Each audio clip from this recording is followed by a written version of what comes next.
but he also spent years reading the book of Daniel and the book of Revelation and other apocalyptic literature. But those are the two, one from the Old Testament, one from the New Testament, are the two leading examples of apocalyptic literature, or Revelation, end of the world, whatever you want to call it. But apocalyptic is the actual term of art for that kind of literature. But Daniel and Revelation in particular.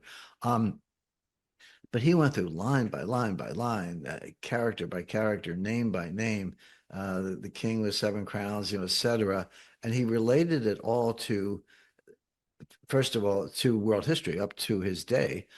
So, the Greek Empire, the Roman Empire, Middle Age monarchs, and he sort of tracked them all and said, well, this person is that person, etc.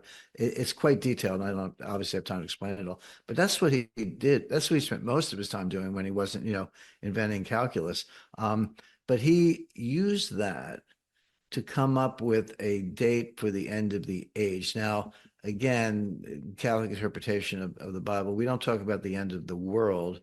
We talk about the end of Mhm. the age. So the world will continue, but it'll be a different place. But you do have the end of the age. But he actually came up with a date. But maybe I'll just let your readers discover Sir Isaac. Let your listeners discover Sir Isaac Newton. But it's from today's date. It's not in the distant future. And by the way, there are other What completely was the date? 2040.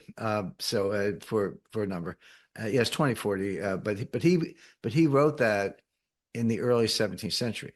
He wasn't writing today like, yeah, I think we got 10 years left. He was writing in the 1620s that his estimate was that the end of the age would be in 2040.